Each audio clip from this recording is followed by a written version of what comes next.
Quien me contempla, me consuela. Entonces, Agustín, el aviso es el que a partir del cual aparece Pedro Romano, por tanto, Pedro Romano no podrá aprobar un B antes del aviso, sino después, obviamente. Obviamente, porque Pedro Romano no va a aparecer antes del aviso, porque no es esa la voluntad de Dios. Hasta el aviso no nos servirá ninguna luz. Bien, entonces tenemos que rezar para que Pedro Romano, a partir del aviso, apruebe un B, ¿es así? Claro, si el aviso no lo hace falta que nos lo predique Pedro Romano, si ya hay muchos que hablan del aviso, muchos garabandalistas tibios. Pedro Romano tiene que aparecer a partir del aviso para que se sepa cuál es el Papa, que no será el Papa León XIV, en fin. Entonces, hasta el aviso no. Lo aprobará antes de la parusía, claro, porque tampoco va a aprobar los mensajes después de la parusía, es que es de sentido común. Además, esto es importantísimo. Entre Garabandal y Umbe, sabemos que el milagro lo verán los papas. ¿Cómo que los papas? Sí, el bueno y el malo. El bueno y el malo. Claro, en Umbe se habla del malo, en el mensaje del milagro. El papa perdió la luz del evangelio, el último esfuerzo será el milagro, claro, porque seguirá habiendo un falso papa en la línea oficial. Pero en Garabandal sabemos que el Padre Pío y el Papa verán el milagro desde donde estén. Y me temo yo que el Padre Pío no va a estar de pareja con el falso profeta. Entonces, en el milagro ya estarán los dos papas. Esa, como todo lo que fue será, es pues algo parecido cuando coexistieron Bergoglio y Benedicto, ¿no? Volverá a haber dos papas, pero habrá que ver cuál es el bueno. Muy buenas, saludos cordiales en Cristo y María y siempre bajo la custodia de nuestro querido San José. Hoy tenemos un programa muy interesante porque va a aclarar muchísimas cosas. Es más que interesante, fundamental que prestemos máxima atención. ¿Cuándo es la pasión de la Iglesia? ¿Cómo es? Estamos ya en el Viernes Santo, en el Sábado Santo. ¿En qué estamos y por qué? ¿Con qué hay que vincular la pasión de la Iglesia? Bueno, pensamos que muchos católicos están confundidos porque vinculan la pasión de la Iglesia con la Eucaristía. Y no es así. Hoy os vamos a explicar y a demostrar por qué la pasión de la Iglesia hay que vincularla con el papado. Lo hemos dicho ya en otras ocasiones. Benedicto es el catejón y con la muerte de Benedicto acabó el Viernes Santo de la Iglesia y dio paso al Sábado Santo de la Iglesia. Todo esto y mucho más lo vamos a explicar hoy con detenimiento. Agustín Aranda, ¿cómo estás? Muy buenos días, pues muy bien. Comencemos remarcando esta idea fundamental. La pasión de la Iglesia no se vincula a la Eucaristía, sino al papado. ¿Entendido? Eso hay que grabárselo a fuego. La venida del Señor sí se vincula a la Eucaristía por medio de los apagones eucarísticos. Quien no entienda la situación del papado no entenderá la pasión de la Iglesia. Y eso, lamentablemente, es lo que le sucede a la grandísima mayoría de sacerdotes y obispos, que como no entienden o no quieren entender la situación del papado, hablan de oídas, algunos, de que la Iglesia está atravesando un momento difícil, su pasión, pero no están entendiendo el cronograma de la pasión de la Iglesia, que tiene un triduo, pero no un triduo litúrgico, sino un triduo escatológico. El triduo litúrgico se asocia a la pasión del Señor. Hay conexión entre la pasión de la Iglesia y la pasión del Señor. Igual que hay una estrecha conexión entre la situación del papado y los apagones eucarísticos, que son los que nos anuncian la venida del Señor. Hay 3 apagones eucarísticos, ya hemos sufrido el primero. En los apagones eucarísticos intervienen los 2 alfiles, la masonería eclesiástica y la masonería, y después, unos años después de cada apagón eucarístico, se produce la primera manifestación de la segunda venida del Señor.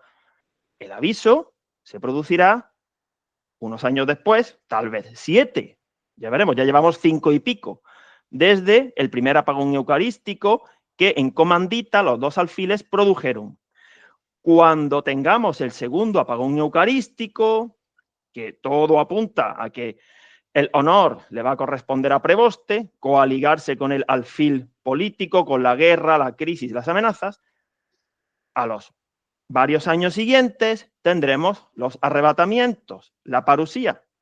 Y cuando el falso profeta, que seguramente también será preboste, produzca el tercer y definitivo apagón eucarístico, la abominación de la desolación, a los pocos años tendremos el juicio de las naciones, la tercera y definitiva manifestación de la segunda venida del Señor para todos.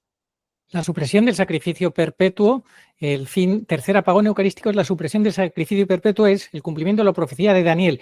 Entonces está muy claro, cada paso cada apagón eucarístico, 3, porque eso lo vemos en UNBE, 3 apagones, y también el padre Jim Brown habló de 3 apagones, lo vio clarísimo. Hace 6-7 años él tuvo esa experiencia mística, no lo terminaba de entender, pero luego con ayuda de un seglar él tuvo la humildad de reconocer que había entendido que se referían a la Eucaristía. Los 3 apagones eucarísticos se refieren a la venida del Señor. ¿Es así, Agustín? Sí, los 3 apagones eucarísticos se refieren, adelantan, anticipan la segunda venida del Señor. Los apagones eucarísticos son un momento de niebla espiritual. Y como hay conexión, cómo no, entre la pasión del Señor, el triduo litúrgico, y la pasión de la Iglesia, el triduo escatológico, vemos que el máximo momento, la hora de las tinieblas, fue cuando comenzó el Viernes Santo y apresaron a nuestro Señor, pero todavía no había resucitado, que sería, bueno, fue la resurrección gloriosa, la manifestación del triunfo. Transcurrieron unas horas. Es decir, que no es inmediato que el Señor se manifieste cuando se produce la hora de las tinieblas, de la niebla. Pues eso es lo mismo que le pasa ahora a su segunda venida. Ya se produjo ese momento de niebla, la Semana Santa del año 2020, justamente 7 años después de la llegada de Bergoglio, tiempo perfecto, terminó la segunda treintena de UNBE, vamos a ver luego la conexión entre la primera treintena y la segunda treintena, y a los varios años, nadie sabe el día ni la hora, de acuerdo, pero a los tiempos claro que sí. Es que los que dicen que no podemos saber el día ni la hora, lo usan como excusa para no estudiar y no creer en los mensajes de la Virgen y no interpretar los signos de los tiempos. Así ya parece que han terminado la discusión. Nadie sabe el día ni la hora. Se acabó. Bueno, pues nada, así les va de mal, porque no están entendiendo el cronograma de la pasión de la Iglesia, que se vincula al papado y no a la Eucaristía. Y si no entienden esa primera línea generatriz, no van a entender la segunda y no van a saber interpretar los diferentes momentos de la segunda venida del Señor y pensarán que todo será al final. Ya empieza el auténtico desbarajuste, que es lo que circula por las redes. Y, entre tanto, la mayoría de los que debaten se centran en eso. Modernismo, sinodalidad o tradición. No, se parte de risa la masonería con ese tipo de debates. Con esos curas con sotana, están encantados. Dirán, larga vida a los curas con sotana que hablan de la tradición y de la misa tridentina. Ja, ja, ja. Porque no están ayudando a desenmascarar a la masonería eclesiástica. La verdad engendra odio. Por esto algunos, para no incurrir en el odio de los demás, echan sobre su boca el manto del silencio. Si predicaran la verdad tal como es y la misma verdad lo exige y la divina escritura abiertamente lo impone, ellos incurrirían en el odio de las personas mundanas. Jamás se debe dejar de decir la verdad a una costa de provocar escándalo. San Antonio de Padua. Entonces, el debate no puede ser si al final no va a quedar ninguna misa. Claro que hay que celebrar la misa lo más dignamente posible, pero ese no es el debate. Están apuntando a otro sitio para que no se ponga el foco en los mensajes de la Virgen y en la verdad escatológica y en la pasión de la Iglesia, que no quieren entender la pasión de la Iglesia, no les da la gana. Tiempo han tenido y pruebas, no han tenido que pagar dinero, ni viajar, ni jugarse el tipo, ni pedir permiso. Así que ya no hay excusa. Bueno, Agustín, es evidente que muchos, la inmensa mayoría que no entiende lo que está pasando, creen que el Viernes Santo todavía no ha llegado, que llegará cuando quiten la supresión del sacrificio perpetuo, la presencia de Jesús Eucaristía, ahí empezará o acabará el Viernes Santo, que no sabemos, según ellos, cuándo empieza. En fin, un galimatías. Bueno, pues entonces, hoy, ¿cómo vas a aclarar y explicar todo con fundamento?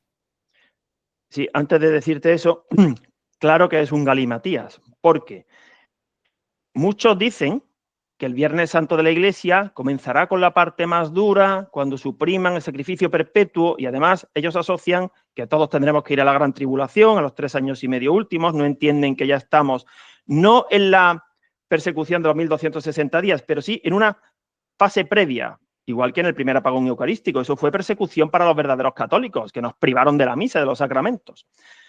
Entonces, los que dicen eso cometen muchas contradicciones. Una de ellas, si dicen que están esperando el aviso, porque no llegarán al punto de decir que el aviso es después de la imposición de la marca de la bestia. ¿Cómo va a venir, cómo va a comenzar el Viernes Santo si antes ha sucedido el aviso? Si el aviso es gloria para los dignos, el segundo Pentecostés. O sea, resulta que viene la gloria antes del Viernes Santo de la Iglesia. Son unos fenómenos, no se enteran de nada. Además, ¿ahora en qué fase estamos? ¿En el Jueves Santo? ¿En el miércoles? ¿Cuál es el criterio? Estaremos en el jueves. Ah, sí. ¿Y Benedicto entonces? ¿Cuándo se murió? ¿El martes? Ah, el martes se murió Benedicto. Pues vaya, vaya. No, es que por donde pasó la cabeza, pasa el cuerpo. Y lo mismo que porque se equivocan y no refieren la pasión de la Iglesia al papado, que es lo que hay que hacer. Entonces, claro que el Señor, como cabeza, precedió en su martirio a todos, y nadie subió al cielo sino el Hijo del Hombre resucitado, en primer lugar. Y por eso la ascensión del Señor, evidentemente, precedió a los arrebatamientos y a todo. Pero eso mismo hay que entenderlo bien con el vicario, que por donde pasó Benedicto, que ya él murió, ahora nosotros, dentro de que estamos en el Sábado Santo de la Iglesia, pero cada uno estará viviendo su Viernes Santo particular. Tenemos que estar llevando ya la cruz, porque este momento es muy duro, no a posteriori. Ahora, la situación es tan perversa que muchos perciben un alivio. Como se ha ido Bergoglio y ha llegado Preboste, ahora la muerte es una muerte dulce. Explícalo, Bergoglio no se estrangulaba. No, explícalo tú, que efectivamente que Bergoglio nos estaba poniendo la mano en el cuello, estrangulándonos, asfixiándonos a todos, y ahora, al desaparecer Bergoglio, parece que ha bajado esa presión, que quien tenemos ahora es a León XIV, el antipapa de la dulce sonrisa, una sonrisa burlona, según Fray Alexis Buñolo, pero la muerte que nos trae León XIV es diferente a la de Bergoglio. La de Bergoglio era por asfixia con la mano en el cuello, apretándote, y que parece que ha relajado, lo que hace es que te va a envenenar mediante un tóxico que respiras en el aire y un monóxido de estos que te mueres sin darte cuenta, una dulce muerte. Así es. Eso es lo que estamos viviendo ahora. La niebla se está espesando, otro concepto fundamental. Pedro Romano de ningún modo aparecerá antes del aviso, porque desde aquí hasta el aviso lo que vamos a tener es un aumento de la toxicidad. La chimenea vaticana no cesa de emitir venenos y tóxicos, como la falsa carta del otro día, en la que a buenas horas dicen que Benedicto dijo, que yo dije, que el otro dijo. Efectivamente, Agustín, ahora ya, como sabes, se ha demostrado, desde Italia hay una teóloga, una defensora de la Iglesia, que ha publicado un artículo muy clarificador, donde dice que en 2018 Nicola Bux, el que ahora dice que tenía la carta desde 2014, bueno, pues en 2018 publicaba Nicola Bux sus dudas sobre la renuncia de Benedicto y decía que lo que había que estudiar era la renuncia de Benedicto, que con eso, si se demostraba que no había renunciado bien, pues se solucionaba todo. Y ahora, sin embargo, cuando en 2018 tenía muchas dudas sobre la renuncia, ahora te dice que no, que desde el 2014 tenía muy claro que sí, que había renunciado todo bien porque tenía esa carta de Benedicto. ¿Cuándo mentía? ¿Ahora en el 2018 o ahora en 2025? Miente ahora. Nicola Bux es más mentiroso que Pinocho. A ver, lo que luego pase con las personas no anula los hechos. A ver, imaginemos, no va a pasar, que tú y yo nos peleamos y nos enemistamos, y nos volvemos locos y empezamos el uno del otro a despotricar e insultarnos. Eso no anula lo que hemos hecho de UNBI, los libros y los vídeos y los mensajes de la Virgen. Entonces, hay que ver los hechos. UNBI está acreditada, demostrada, comprobada y en desarrollo. Pase lo que pase con nosotros. Hombre, es cierto que para esta fase previa al aviso tenemos la protección especial de no errar, de no defeccionar, de no mentir, de no equivocarnos, porque si no, no es que fuéramos nosotros los que estaríamos quedando mal, sino la honra de la Virgen, y eso no puede ser. Igual que aquella Santa Familia no introdujo ideas propias, ni escondió el cuaderno, no, porque eso entonces imposibilitaría que se conociera la verdad. Pero que no hay que confundir al vidente con el mensaje y a los intérpretes con el mensaje, que es lo que algunos dicen. A mí me han llegado hasta decir, algunos curas, que no quieren interpretar la situación de la Iglesia, el cronograma de la pasión de la Iglesia. Tú no eres un correcto intérprete de los mensajes de la Virgen, porque si tú lo fueras, serías mejor persona. Bueno, serías un santo, un santo. Claro, por esa regla de 3, que nadie escuche a nadie, porque todos somos pecadores. Y en segundo lugar, ¿qué tiene que ver? O sea, claro que el explicar bien los mensajes de UMBE no me da ninguna licencia para en mi familia hacer lo que quiera o para llegar a mi trabajo, para la empresa que me paga, para la cual tengo que trabajar con lealtad y con profesionalidad y no llegar ahí a sentarme a hablarle a la gente de los mensajes de UMBE, porque no me pagan para eso. Bueno, la pregunta es que, a ver, ¿cómo me puedes explicar esta diferenciación entre la pasión de la Iglesia y los apagones eucarísticos? Todo esto, ¿por qué hay que referirlo, la pasión de la Iglesia, al papado y no a la Eucaristía? Pues mira, la respuesta más directa y más rápida. El esposo, Cristo, ya pasó por su pasión y ahora le toca a la esposa. El esposo ya fue autorreferencial en la pasión del Señor, la del triduo litúrgico. No va a ser él otra vez autorreferencial para la pasión de la esposa. Ahora le toca a la esposa. Entonces, la esposa tiene una cabeza, el papado. El último papa le ha tocado a Benedicto. A alguno le tenía que tocar. Pues a Benedicto, al último, le ha tocado ser también la cabeza de la esposa.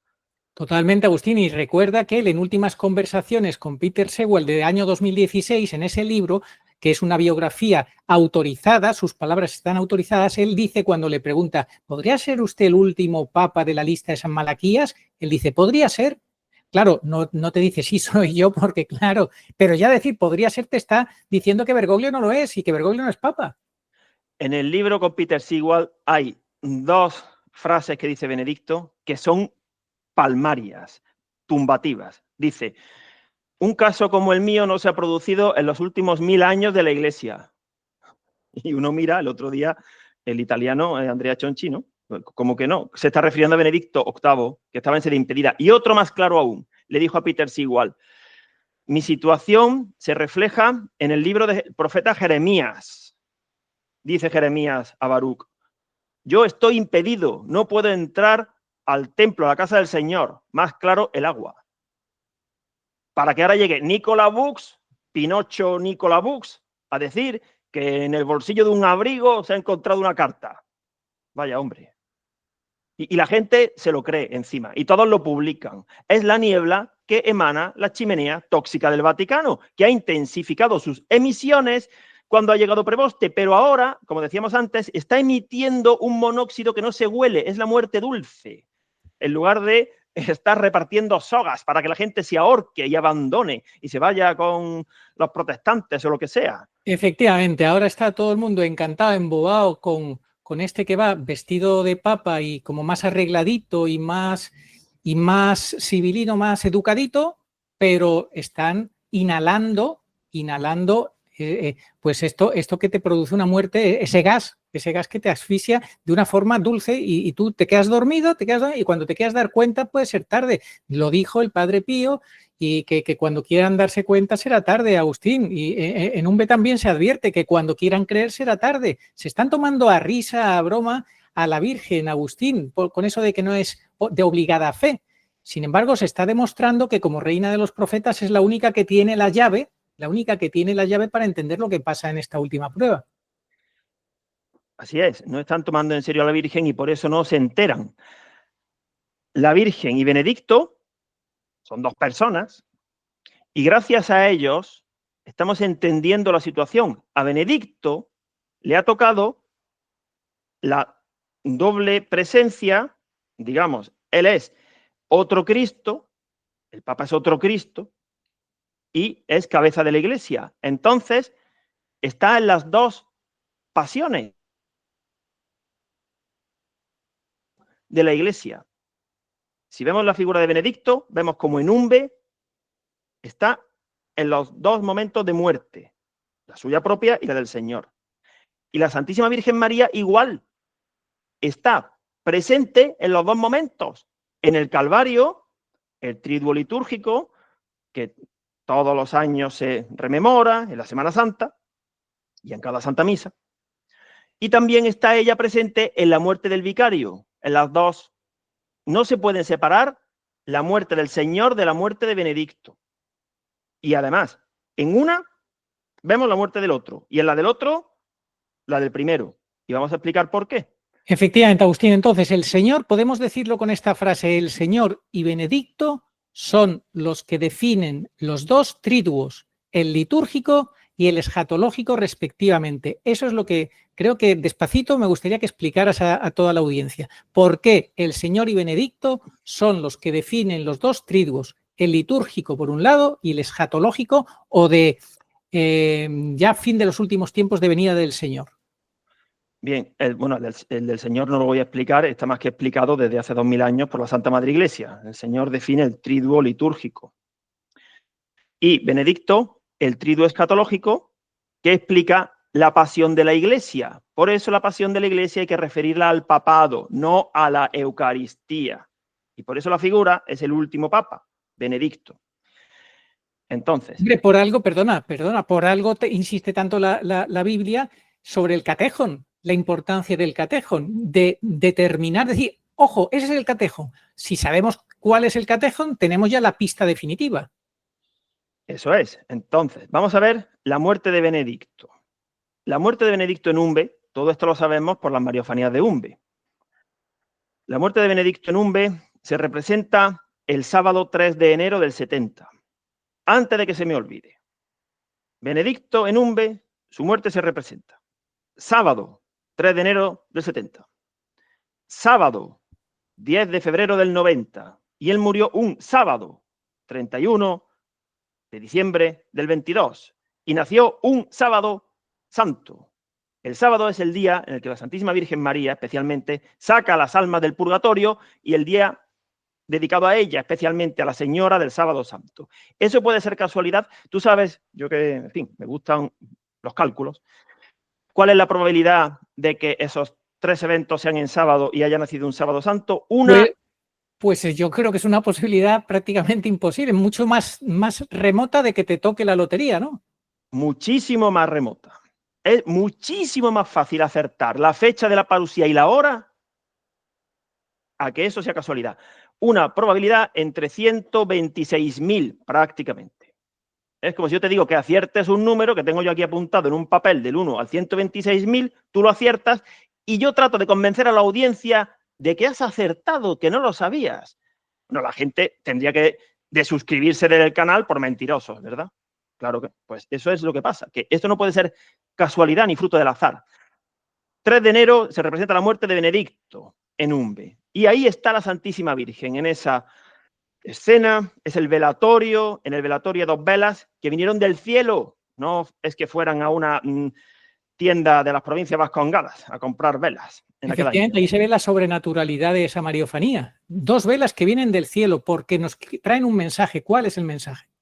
Y el trozo de manto de la Virgen, casi nada. Haremos un programa más adelante hablando expresamente del manto de la Virgen pura dolorosa, porque un amigo nuestro, un suscriptor, está trabajando muy bien, es una delicia, pero bueno, poco a poco.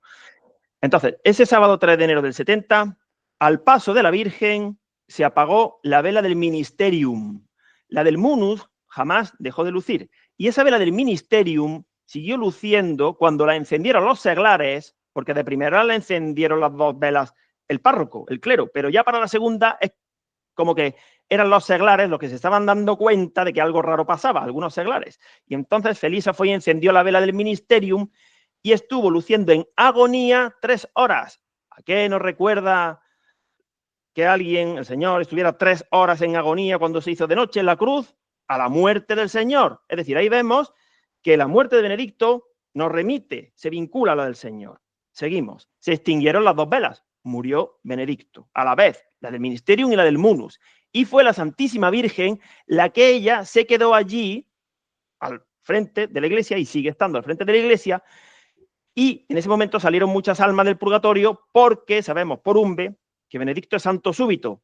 La Virgen dijo el 13 de agosto del 71 que esas luces eran almas que salieron del purgatorio en ese momento. El sufrimiento de Benedicto fue en sufragio por toda la iglesia, también por la purgante, igual que el Señor. Sabemos por revelaciones privadas que cuando el Señor murió, muchos demonios fueron encadenados y muchos santos pues se alegraron y en el seno de Abraham. Bueno, entonces, ahora vemos el segundo momento de la muerte de Benedicto. Sábado 10 de febrero del 90. Se produjo una niebla y se estaba rezando la estación 14ª de la sepultura. No, 10 de febrero también me recuerda que es cuando él escribe la declaratio, que luego lee el 11 de febrero de 2013, también curiosamente la misma fecha. Pues sí, y al día siguiente terminaron la primera fase de las apariciones de San Nicolás de los Arroyos, tengo entendido, en fin. En el año 90, la Virgen había empezado ya a explicarle el Apocalipsis en el 89 al Padre Gobi. Es que todo se produce en esa fecha, ¿no? Comenzó la segunda treintena. Bueno, entonces, 10 de febrero del 90. Ese día se estaba rezando cuando murió Felisa, la 14ª estación, la de la sepultura. Nos han dicho que Benedicto murió de muerte natural, pero sabemos que no, que ha sido mártir, aunque oficialmente no ha sido mártir. El catejón es mártir, pero sin que se note. Oficialmente no puede ser mártir, lo hemos explicado en otros programas. Por eso, preboste de ningún modo puede ser el papa del tercer secreto, que fue Benedicto, cuando de forma alegórica Lucía habló de las flechas y las piedras, preboste en absoluto. Pero bueno, no hablemos de preboste, que ya hemos hablado bastante. Entonces, sí sabemos cómo fue la sepultura de Benedicto, el 5 de enero del 23, con niebla. Igual que cuando murió Felisa, 14ª estación, la de la sepultura, y hubo niebla en Umbe. ¿Y qué plazo hay? 33 años. Antes decíamos 3 horas de agonía. Anda, 3 horas de agonía al Calvario. Ahora decimos 33 años. Anda, está muriendo el último vicario. A los 33 años murió el Señor. Maravilloso. Por eso la muerte de uno se enlaza con la muerte de otro. Y la Santísima Virgen está presente y es la señora del Sábado Santo, tanto el del triduo litúrgico como el del triduo escatológico de la Santa Madre Iglesia en su pasión, que hay que referirla al papado, no a la Eucaristía. Eso hay que grabárselo a fuego para todos los que dicen que el Viernes Santo comenzará cuando quiten la misa. No tiene...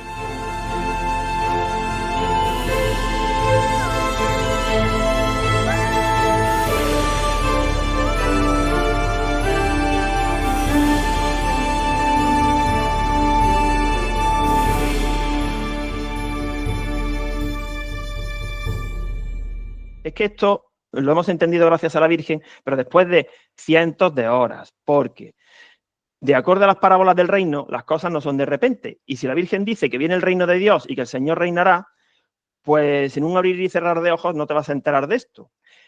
Por eso el Señor habló del grano de mostaza, de la masa que fermenta, el tesoro que hay que buscar, hay que desenterrar, comprar el campo. Pues esto es lo que nos pasa a nosotros. No es que seamos muy listos, y esto no se trata de ser listos, se trata de ser fiel y trabajador. Y ya la Virgen se encargará. Claro, no hay que tener miedo. Si uno tiene miedo o echa cálculos humanos, entonces no hace nada. Ponga su hombro. Es muy importante que todos hagamos ese esfuerzo. Entonces, hemos visto la muerte de Benedicto.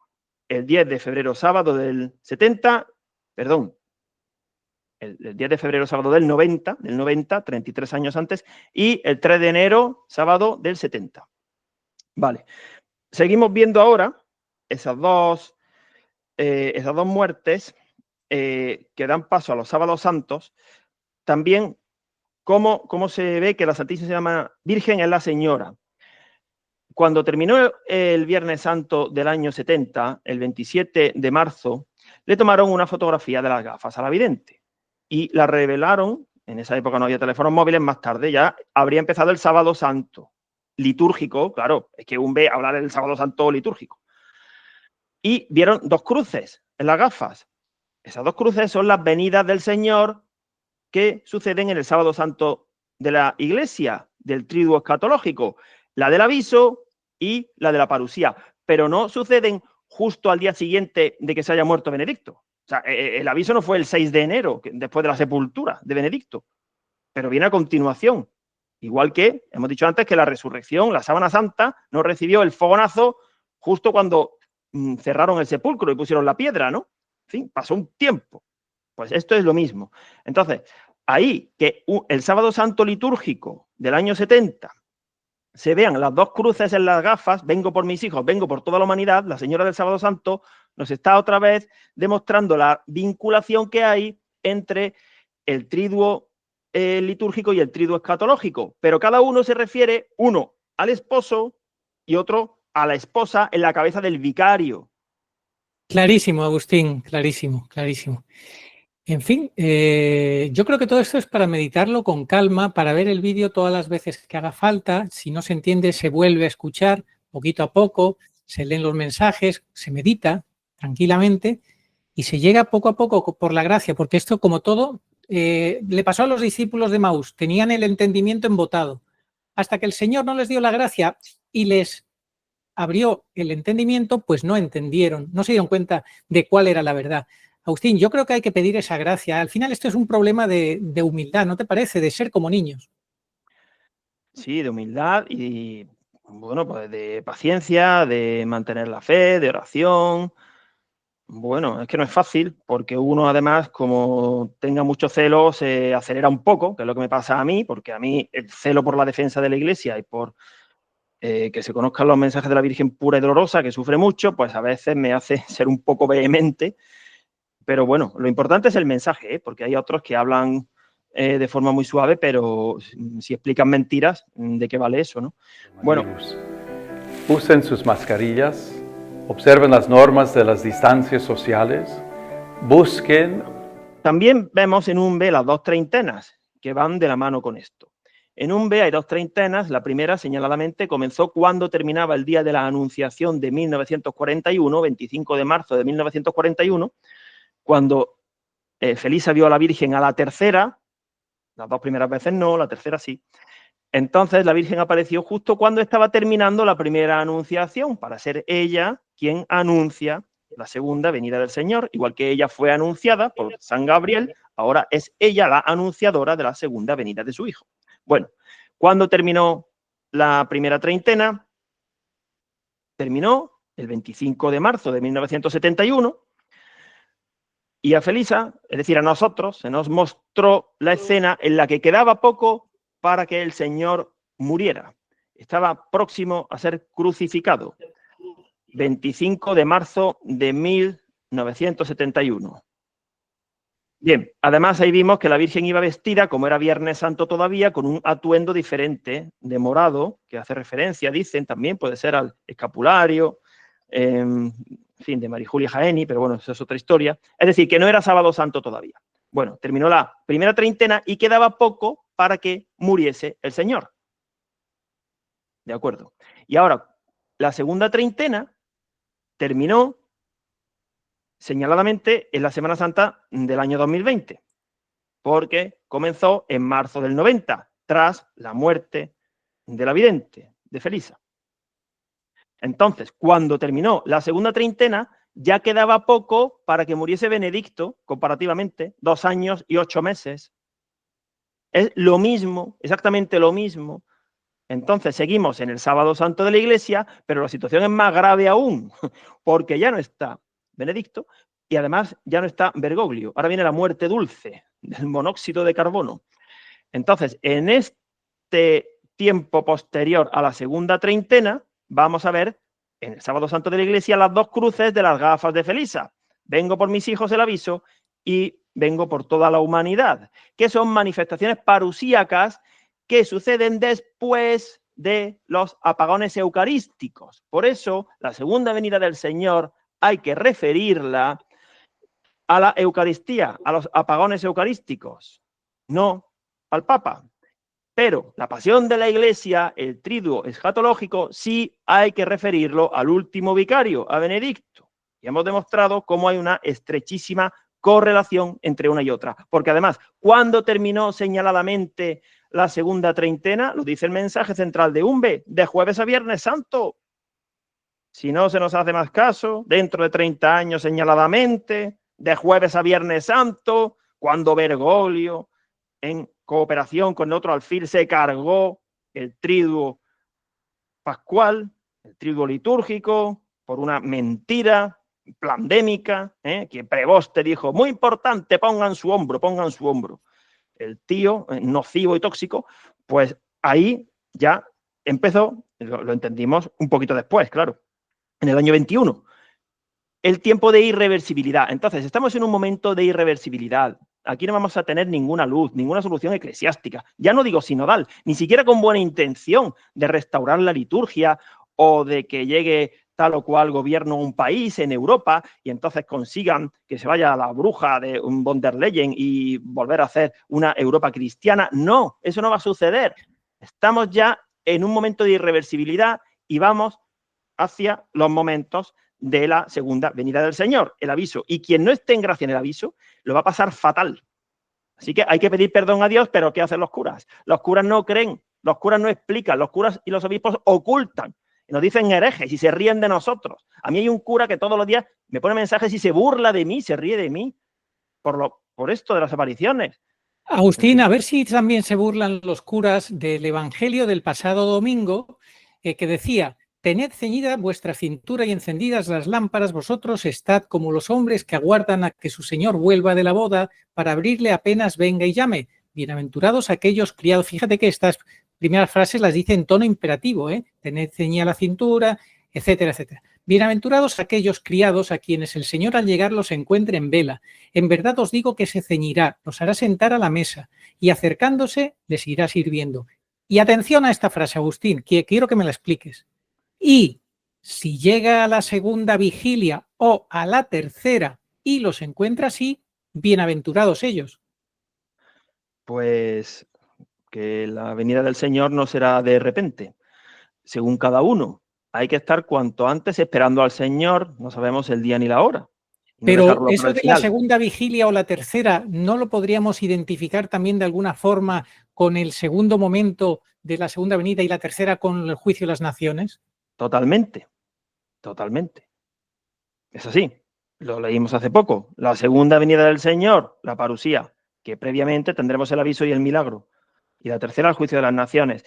El aviso, digamos, no está vinculado, es importantísimo, pero no tiene un plazo fijo. La Sagrada Escritura sí habla de plazos en referencia a la última semana de Daniel, que repetimos, que pensamos que no ha comenzado, que seguramente comenzará con Prevoste, la semana 70 de Daniel.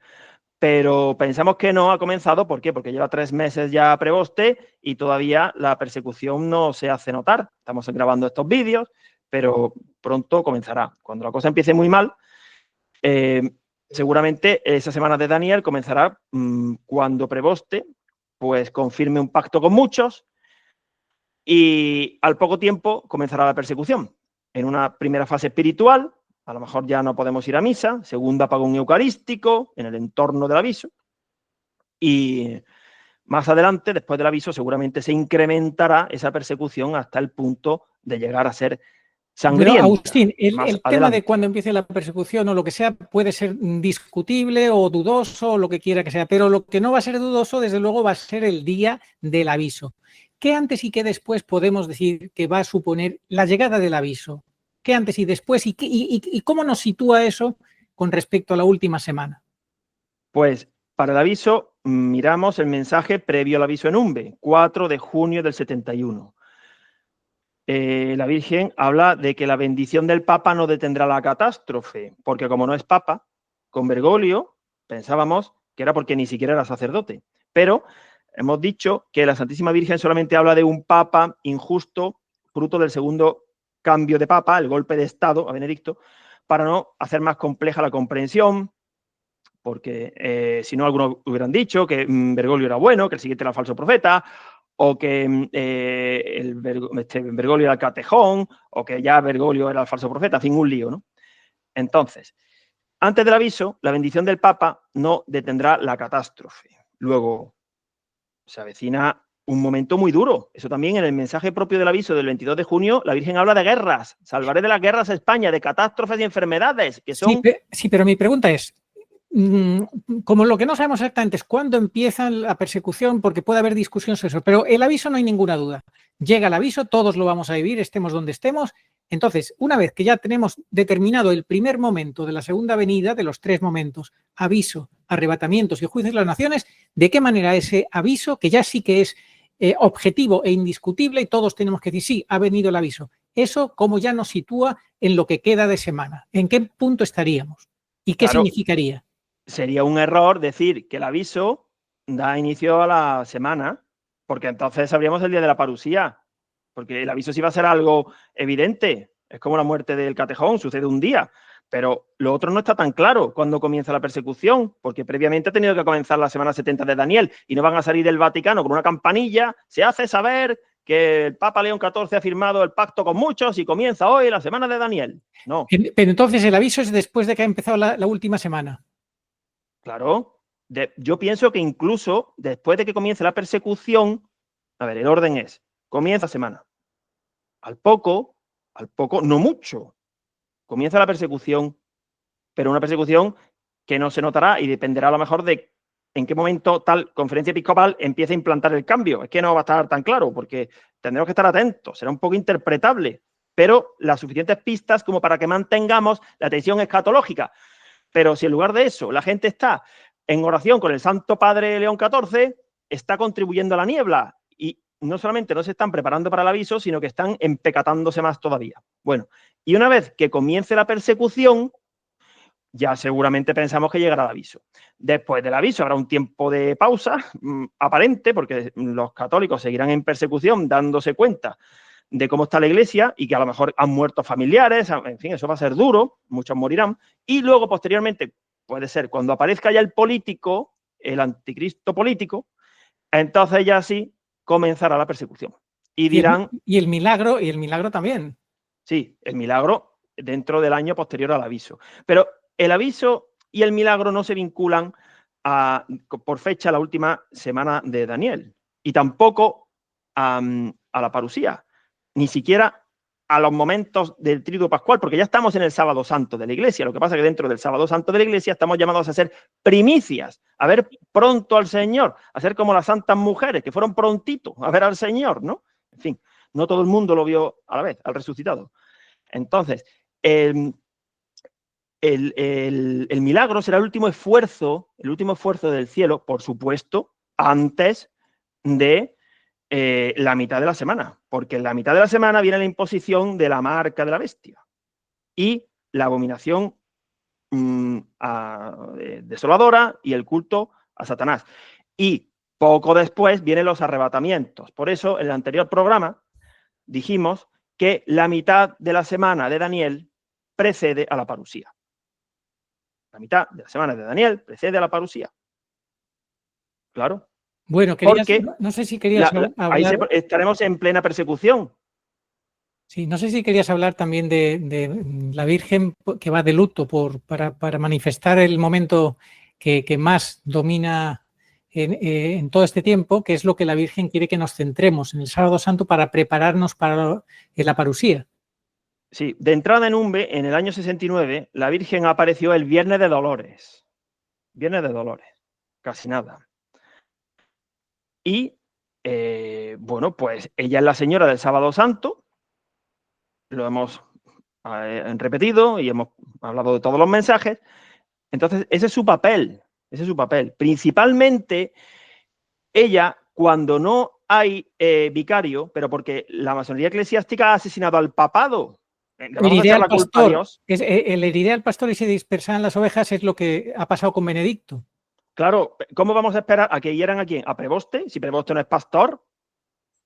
Claro, ahora ya estamos dispersos. Lo que pasa es que gracias a la Virgen no, pero los que no se enteran y piensan que Preboste es papa, no saben que ya el pastor ha sido herido y están mirando a la máxima impostura religiosa del 675, porque están siguiendo a Preboste, a uno de los cooperadores del asesinato del papado. Pero la Virgen no es que ella ejerza de papisa porque nosotros lo digamos, como dice el cura millennial, sino porque como la masonería eclesiástica, a quien no denuncia el cura millennial, que no quiere saber cuál es el cronograma de la pasión de la iglesia, pues ha asesinado al papado, entonces ella tiene que sostener a la Iglesia, igual que cuando asesinaron a su hijo en el sábado santo litúrgico, era ella, porque todavía no había papa. San Pedro no era papa todavía, no había recibido el segundo Pentecostés, no había sido confirmado junto al lago por el resucitado, y entonces era la Virgen, y ahora estamos igual, no tenemos papa. Y desde aquí hasta el aviso, que es lo que tú me has preguntado antes, vamos a tener una intensificación de la niebla, por eso no va a aparecer Pedro Romano, porque por definición un papa está llamado a ser la máxima lumbrera, alguien que preserva la fe en su pureza, y eso no lo vamos a tener antes del aviso, en absoluto. Es la Virgen la que nos sostiene. Después sí, pero cuando ya aparezca Pedro Romano, seguramente, si seguimos recibiendo el regalo de los mensajes del cielo en la misión de la Divina Misericordia de Texas, seguro que ya la Virgen, cuando esté Pedro Romano, nos dice, miradme solo a mí, solo soy yo. No, si ya tendremos a Pedro Romano, pero ahora no lo tenemos, por eso tenemos que mirarla a ella. Efectivamente, Agustín. Bueno, nos quedan 10 minutos de programa. Después, entonces, del aviso, que eso es un dato objetivo que todos sabremos, aunque luego a través de los medios de comunicación y lo que quiera que sea, tratarán de generar confusión, esparcir niebla a los enemigos de la fe, obviamente, y además sabemos que va a haber un antes y un después, porque el aviso va a suponer que los que se comprometan con el Señor van a recibir más fuerza para su compromiso y los que digan que no al Señor van a odiar más a los que han dicho que sí. Pero quiero decirte, Agustín, que a partir de ese momento podemos decir que quedarían menos de 3 años para los arrebatamientos. Pueden ser 3, 2,5, 2, 1, no sabemos, pero menos, eso sí. Sí, seguramente, claro, porque los arrebatamientos sucederán cuando comience la persecución, que no va a estar tan claro. Pero si el aviso es después, si esto ya va a ir rápido, porque los acontecimientos no se van a revertir por la línea oficial. La línea oficial está muerta. Todavía el individuo siempre se puede salvar, eso sí, Dios siempre le deja abierta la puerta al pecador, hasta el cardenal más masónico. Ese lo tiene difícil, desde luego, pero puede salvarse. Pero lo que no se va a salvar es la línea oficial que está sentenciada. Esa no. El colegio cardenalicio está muerto. Y Bergoglio se murió sin reconocer públicamente su pecado, sin arrepentirse públicamente, sin pedir perdón públicamente. Y claro, cuando el pecado es público y tú públicamente pues te quedas callado, la cosa no pinta bien. Entonces, Agustín, para ir ya sintetizando, acabando el programa, ¿qué líneas sintéticas nos quieres transmitir para seguir apuntalando todas estas ideas fundamentales? Que no le quepa duda a nadie de que estos son los tiempos. Por ejemplo, en Umbe, la muerte de Benedicto, 3 de enero del 70, con las 2 velas, se produce después del mensaje de la impostura religiosa. Luego, a los 40 días aparece la Virgen con un pequeño resto de cera. Es que son consecutivos los mensajes. Ya creo que el maldito está otra vez entrecortando el vídeo. Hay ciertas cosas que le cabrean mucho. Bueno, entonces, todo eso ya va en orden. O sea, Dios no es un Dios caótico que ahora tira para atrás, luego para adelante, luego cambia el orden. No. Pero quiere que mantengamos la tensión escatológica. Y para terminar, que es muy esclarecedor, vamos a ver el mensaje, si te parece, Arturo, de San Miguel, Arcángel, porque tiene mucho que ver con esto, porque habla de Pedro Romano. Ese mensaje se nota que es del cielo porque es parco en palabras, pero dice muchísimo. En ese mensaje, San Miguel Arcángel nos habla del papado. Hace una referencia al próximo papa, después de Benedicto, obviamente, porque será el papa encargado de prepararnos para la parusía. Pedro Romano va a aparecer antes de los arrebatamientos. Es que no tendría ningún sentido que apareciera solamente para la cizaña, porque tiene que preparar al rebaño para que sea un trigo, para la siega. Esa es la misión de Pedro Romano. Y el pobre Pedro Romano se tiene que quedar para la santa ira de Dios, ¿no? Sí, bueno, pero igual que Benedicto se quedó 10 años y bueno, y Juan Pablo I fue mártir a los 33 días, y es que a cada uno le toca lo que le toca, ¿no? Y nosotros hemos nacido pues prácticamente en los años finales de Garabandal. La generación que nació a partir de Garabandal, esa es la generación que va a vivir la segunda venida del Señor, seguro, nosotros. Bueno, entonces, San Miguel Arcángel se aparece en el día de las benditas ánimas del purgatorio. Después de que la Virgen haya hablado de la marca de la bestia, Dios da un don que no se puede comprar ni vender. Primero la marca de la bestia, luego la parusía. Pero San Miguel Arcángel habla también del aviso de forma velada. Esto me recuerda mucho, y lo hablamos con Mauricio, a lo que el Señor dice en el capítulo 24 del Evangelio de San Mateo, que prácticamente mete en el mismo párrafo la cruz en el cielo, el aviso, con la parusía, ¿no? Es la continuación prácticamente. Pues esto mismo hace San Miguel, porque quiere que asociemos esos dos momentos parusíacos que de hecho se parecen entre sí todo lo que se pueden parecer. La mata de perejil, el árbol de mimbre, los dos focos en la furgoneta, las dos cruces en la gafa de la Virgen. Bueno, entonces, San Miguel tiene 14 años, qué cosa más rara, un ángel, ¿por qué tiene que decir su edad? Pensamos que 2 veces 7, número perfecto, esos primeros 7 años están claros. Los 7 años desde el 13 hasta el 20, porque está hablando del Papa, de cuando le dieron el golpe de Estado y empezó a formarse la niebla, que ya tuvo el punto máximo en el año 2020. ¿Puede eso significar que la fecha orientativa del aviso esté en el entorno de la Semana Santa del año 27? Puede ser.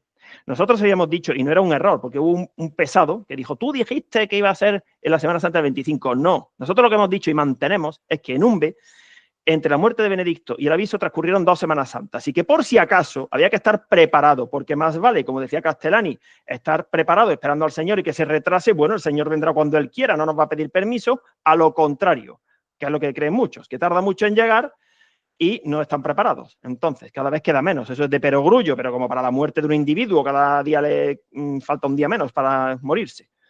Pues entonces, pudiera ser que ya nos estuviera dando una pista San Miguel para la Semana Santa del 27. Dios dirá luego. Y San Gabriel de la Dolorosa, el 17 de enero del año 72, tenía entre 20 y 24 años. Eso sí hay que tomarlo literalmente. Es decir, es como si hubiera nacido San Miguel de la Dolorosa entre el año 48 y el año 52. Hombre, el año 48, el de la generación de la higuera. Pues tal vez, si tomamos eso como referencia a la edad, entre 2028 y 2032 suceda la parusía, después del aviso, pero en un margen que nadie sabe, de años. Pero mucho, mucho no se va a alargar. Claro que primero tiene que suceder la parusía, el aviso, perdón, antes de la parusía, obviamente. Pero no pueden estar separadísimos, porque los plazos están acotados. No es el tema de hoy, porque esto es un poquito complejo, pero a lo mejor más adelante en otro programa hablaremos de plazos, de días, de Apocalipsis, de Daniel. Esto no es tan fácil, pero no es tan difícil como para que nadie lo entienda. Bueno, ¿querías leer entonces el mensaje y terminamos? Sí. Estaba recogiendo ropa en el balcón de la casa y vi que del cielo bajaba algo luminoso. En un instante llegó hasta mí. Estaba muy cerca, pero elevado, sin apoyarse en el suelo. Le dije, ¿quién eres tú? ¿Qué quieres de mí? Y me dijo, soy el arcángel San Miguel, que me envía Dios. viene vestido con túnica blanca, ojos azules y pies descalzos. Está muy luminoso y es rubio. Tiene melena no larga. En la mano derecha lleva un puñal y representa 14 años. San Miguel me dijo, Estos son los que olvidaron a Dios, los sucesores de los apóstoles, y cometieron muchos pecados, y Dios les castigó. Después de decir esto, hizo que yo viera el purgatorio. No vi fuego, sino una estancia espaciosa, color verde oscuro, con unas figuras tristes, alargadas y aburridas, y me dijo, Pedid al Padre Pío de Pietrelcina, pedid y orad por ellos, para que Él los lleve a la gloria. El Padre Pío iluminará a los que tienen fe. El próximo Papa estará iluminado por el Padre Pío. Será carismático. Pedid y orad, para que puedan aprobar las apariciones de la Madre de Dios y los mensajes. Dios tiene dividido su reino, y yo conduciré las almas al sitio que les corresponde. Luego añadió, Reza también tú por las almas del purgatorio, que hoy es el día de ellas, y necesitan luz. Así lo hice, y al día siguiente recé también en la iglesia, y dejé unas velas encendidas ante el Santísimo. Por último, el ángel me dijo, Orad mucho que así como está contaminado todo, también la fe se está contaminando. Primera parte, soy el arcángel San Miguel que me envía Dios, 14 años, el día de las benditas ánimas del purgatorio. Después, a continuación, vemos, después de este discurso, que empezó la persecución de Felisa, que terminó siendo arrebatada. Eso lo explicamos en otro programa. Y en la segunda parte del mensaje comienza San Miguel, mostrando en el purgatorio a los obispos. Es lo que explica muy bien Mauricio. Es que la cizaña no es que se va al infierno. O sea, Dios no quiere... Habrá algunos que sí se van a ir al infierno y van a morir y van a quedar secos como el árbol de mimbre, pero esa no es la idea de Dios. La idea es que nos purifiquemos para no ir al purgatorio, que serían los 3 años y medio finales, ¿no? Bueno, estos son los que olvidaron a Dios, los sucesores de los apóstoles, los obispos, y cometieron muchos pecados y Dios les castigó. ¿Cómo empieza? En un mensaje en el que hay bastante de aviso y de parusía. Ahora, el derrumbamiento, ¿no será que no lo hemos dicho muchas veces? Están produciendo el derrumbamiento porque no quieren resolver. Bueno, dice San Miguel, pedid al Padre Pío, San Pío de Pietrelcina, que efectivamente va a dar más ruido de muerto que de vivo, como decía él. Un santo que emanaba una fragancia, un perfume, bueno. Pedid y orad por ellos para que Él los lleve a la gloria. El Padre Pío iluminará a los que tienen fe. El próximo Papa estará iluminado por el Padre Pío. Será carismático. Es decir, que tenemos que rezarle al Padre Pío ahora, y el Padre Pío ya también estará iluminando a Pedro Romano, que no sabemos quién es. Pero si está hablando ya de Pedro Romano, que por supuesto será carismático, no va a salir en ningún cónclave, ni por los medios de comunicación, y está diciendo San Miguel que pueda aprobar las apariciones de la Madre de Dios y los mensajes, pues no los va a aprobar en los 3 años y medio finales, ¿verdad? Porque se trata de que la Iglesia Católica se apunte al vengo por mis hijos y al vengo por toda la humanidad. ¿O es que acaso la Virgen va a querer que Pedro Romano apruebe sus mensajes cuando ya hayan pasado el vengo por mis hijos y el vengo por toda la humanidad? Claro que no, los tendrá que aprobar antes, seguramente después del aviso, seguramente. Y dice San Miguel, Dios tiene dividido su reino y yo conduciré a las almas al sitio que le corresponda. Esto es Daniel capítulo 12. Reza también por las almas del purgatorio, que hoy es el día de ellas y necesitan luz. Claro, es que estamos en plena niebla ahora. Tenemos que ser luz nosotros, como dice el Evangelio el otro día, ¿no? Que seamos luz. Pero ¿qué hacen los obispos con la Virgen, que es la máxima lumbrera? La esconden, le ponen un trapo encima, la amordazan, la ponen debajo de la mesa para que no nos enteremos. Y dice finalmente San Miguel Arcángel, orad mucho para que así como está contaminado todo, también la fe se está contaminando. Está contaminado todo. La educación, las leyes, los gobiernos, la medicina. Está todo contaminado realmente. Las ofensas a Dios ya no pueden llegar a más. Bueno, sí pueden, claro, cuando se haga un culto a Satanás. Pero la fe se está contaminando. Y si está diciendo San Miguel Arcángel, en el entorno del aviso y antes de la parusía, que la fe se está contaminando, pues es el que funge de papa, por la vía oficial, el principal emisor de niebla tóxica. Preboste, igual que antes Bergoglio. Preboste es un contaminador de la fe, igual que Bergoglio. Dejen ya de ver si el Santo Padre publica una encíclica, si ahora resulta que, como dice el Padre Santiago Martín, gran colaborador, aunque no lo sepa, yo creo que no lo sabe, pero colabora con la masonería eclesiástica, que el Santo Padre está tratando de mantener un equilibrio entre progresistas y modernistas, y la masonería eclesiástica, mira, 1 millón de suscriptores, Santiago Martín, que siga, que siga.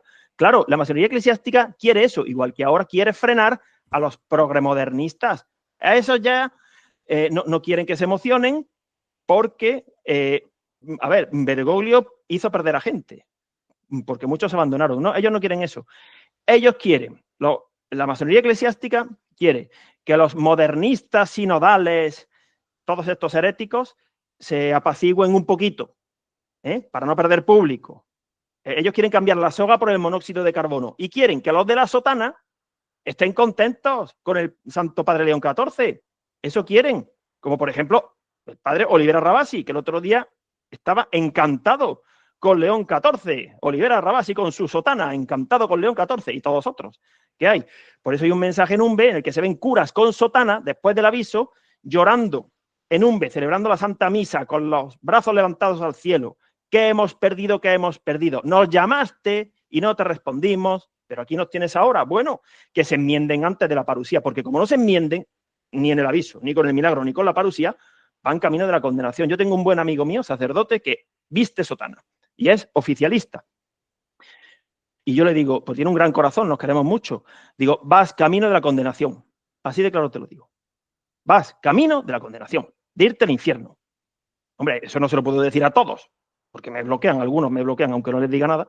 Pero yo se lo tengo que decir, porque él está en una falsa obediencia. Él no está queriendo interpretar los signos de los tiempos. Él, si se ha hecho cura, es para darlo todo, la vida, la cruz, el martirio, que es lo que de boca todo el mundo dice, pero luego no hace. Entonces son los tiempos que son, pero para todo el mundo, pero no hay que verlo como que qué mala suerte, que me han tocado Bergoglio y Preboste, sino que buena suerte que viene el Señor. De acuerdo.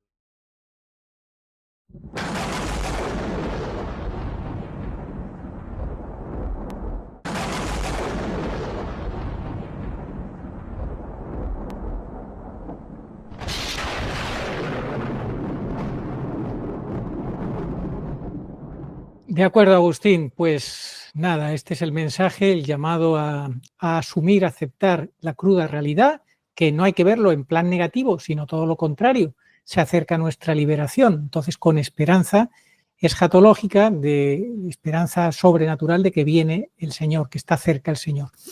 Y como decíamos el domingo pasado en el Evangelio, pues hay que estar con las lámparas encendidas y esperando al Señor que ya llega. Bueno, Agustín, en un minuto para terminar y cerrar, un último mensaje que sintetice todo lo que en este programa has querido decir. Un minuto. A ver si lo digo en menos incluso. El cronograma de la pasión de la Iglesia se asocia al papado, no a la Eucaristía. La segunda venida del Señor se asocia a los apagones eucarísticos que fomentan y llevan a cabo los dos alfiles. Hay una estrechísima relación entre un triduo y otro, es decir, el del Señor y el de la Iglesia. Y en la figura del último vicario, el Papa, se ve, porque el último vicario es otro Cristo y es cabeza de la Iglesia. Pero el esposo ya tuvo su pasión, ahora le toca a la esposa. Entonces tenemos que ir comparando y mirando y viendo las cosas en común. El último Papa Benedicto y la Santísima Virgen están presentes en ambas muertes. Y eso se ve porque, en última instancia, el Señor, como hombre, murió una vez en el Calvario y Benedicto murió una vez. Pero hay relación entre la pasión del Señor, el triduo litúrgico y la pasión de la Iglesia, el triduo escatológico, en la figura del Papa. Eso es lo fundamental. Y la Santísima Virgen sostiene a la Iglesia en los sábados santos. Entonces, eso es lo que hay que meterse en la cabeza, que no servirá ninguna luz, que Pedro Romano no lo tendremos hasta después del aviso. Y bueno, pues que ayudemos a otros, y eso nunca pasa de moda, ¿eh? A rezar, penitencia, oración, obras de misericordia, caridad. Eso es lo que tenemos que hacer, porque tenemos que ayudar a otros, todo lo que podamos, sin respetos humanos y sin miedo, porque el miedo es señal de que se tiene poca fe y poco amor. Así que cada uno vea ese termómetro cómo lo tiene. El otro día yo a una persona me pidió el libro de Umbe 2025, y como yo no tenía su teléfono, lo hice a través de otra. Bueno, toma, reenvíaselo, que me lo ha pedido. Y le pregunté a esa, oye, ¿se lo has enviado? No. Si tienes que darle a enviar, que me lo ha pedido. No, porque le da vergüenza darle al botón y enviar el mensaje con el enlace al libro Umbe 2025, a pesar de que su amiga lo había pedido. Es que así estamos, o sea, así como vamos a agradar a Dios y a la Virgen. Pues no, tenemos que combatir. Ella nos pide desenmascarar a la masonería eclesiástica. Eso implica combate, lucha, no solamente ascética, sino dar la batalla como apóstoles, como soldaditos. Pues nada más. De acuerdo, Agustín, muchas gracias. Oh María, sin pecado concebida, rogad por nosotros, que recurrimos a vos. Amén. Oración a Nuestra Señora de todos los pueblos. Señor Jesucristo, Hijo del Padre, manda ahora tu Espíritu sobre la tierra. Haz que el Espíritu Santo habite en el corazón de todos los pueblos, para que sean preservados de la corrupción, de las calamidades y de la guerra, Que la Señora de todos los pueblos, que un día era María, sea nuestra abogada. Amén.